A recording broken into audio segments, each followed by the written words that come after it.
exceeding 1 millisievert per year. And health management service should be conducted for the people living in an area exceeding higher than 1 millisievert per year.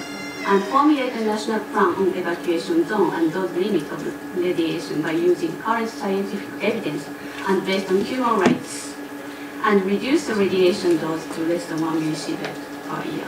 This is very important, and we really need this recommendation. The problem is implementation, and we really need the international pressure for the Japanese government to implement this very important recommendation. Thank you very much.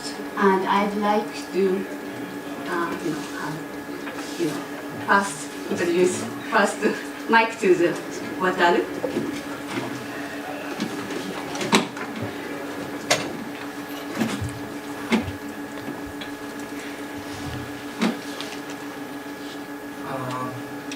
Thank you for coming. My name is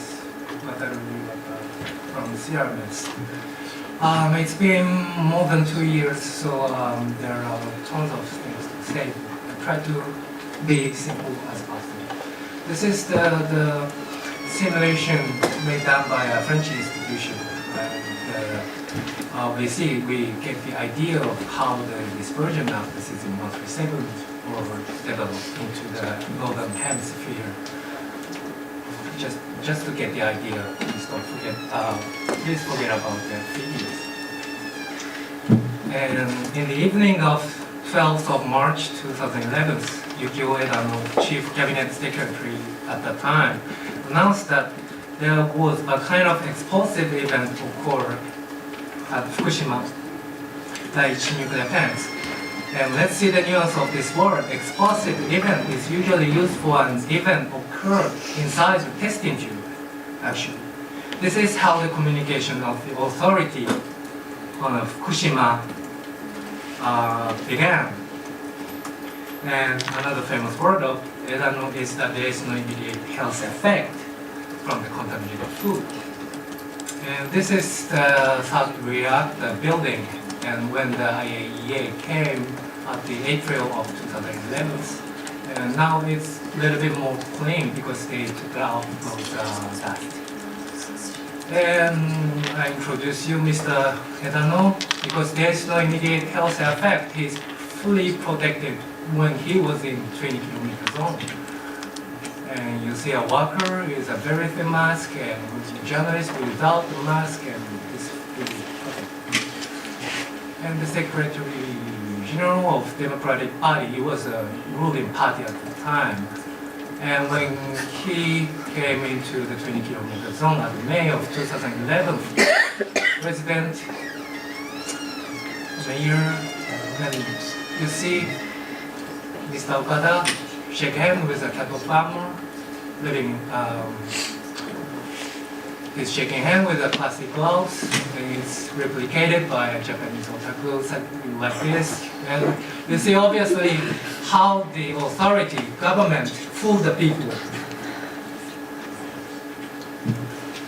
Okay, so let's go back to the situation of radiation contamination. This is the accumulated concentration of iodine 131 until 31st of March 2011. This is made up by Dr. Takigawa from Jamstec. And Dr. Takigawa and his team is making a simulation, and also they're working on those reconstruction in this extent. This, you see, this is Fukushima Prefecture, and Ibaraki, Tochigi, Gunma, and Tokyo is here. So the extent of the radioactive plume hit, the area is really broad. And so we have to take in consideration into this to make health checkups and also to define the supporting area.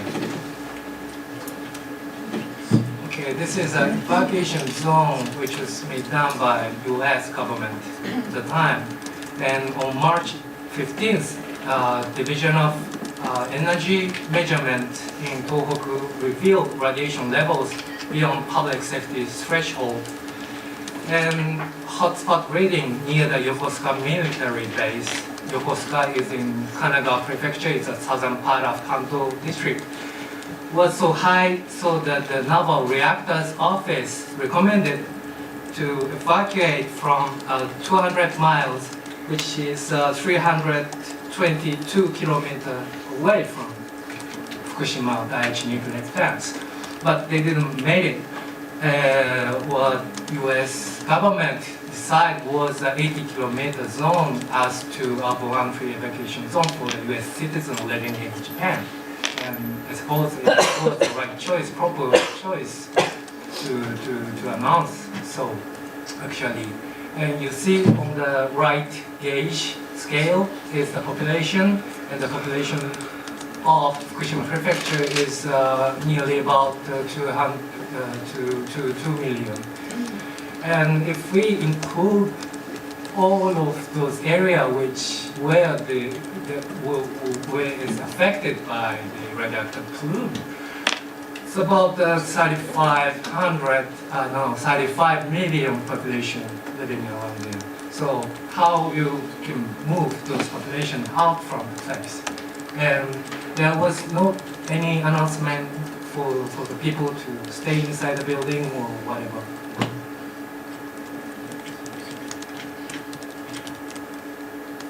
Okay, so this is another map, and this is from another angle. And you see, this is Tokyo.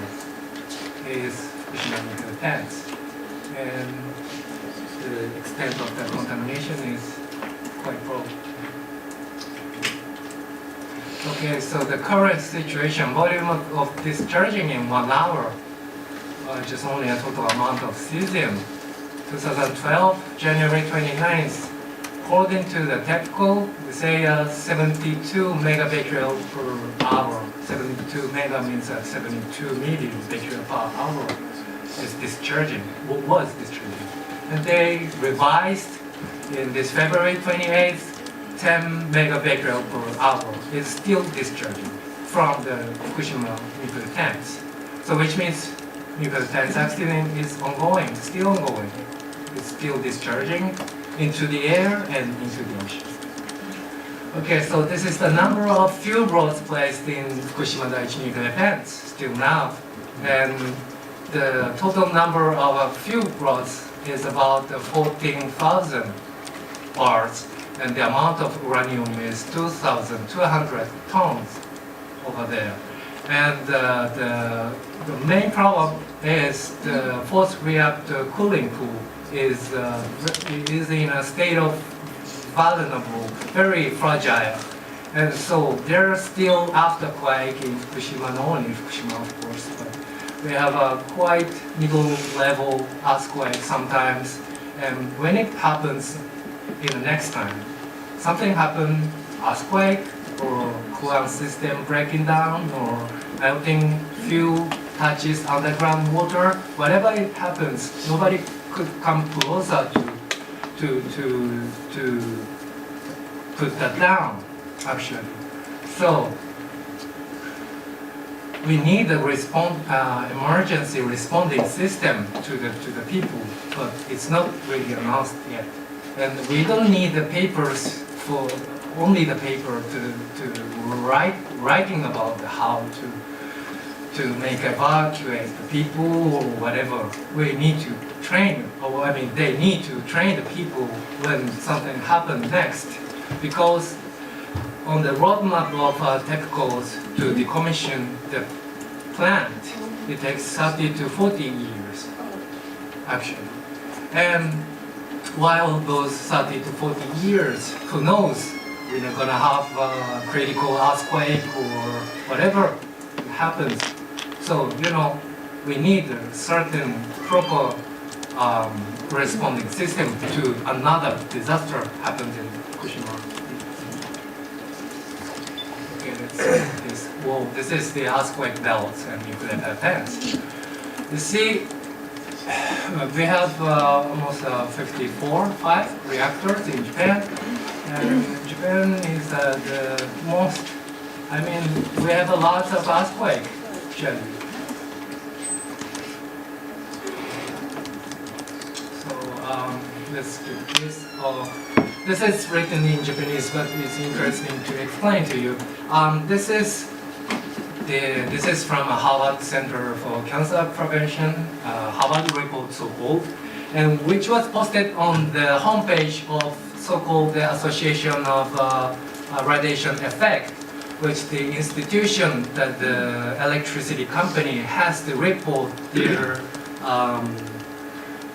employees dose estimation to this institution, and they were posted this to the internet site. And this is the components of the causes of cancer. This is the American case, but 30% is caused by smoking, and 30% caused by meal and the fat, and here 2% the radiation and ultraviolet ray of the, which means natural background radiation, causes the cancer. The natural background is also causes to carry a cancer, but they eliminate this out of the internet site after the accident. Okay, so this is where the Fukushima city is, and now I want to talk about the Oguni area of that city, which is it's quite hard to explain about the evacuation zone. It's the latest place to be set as an evacuation zone.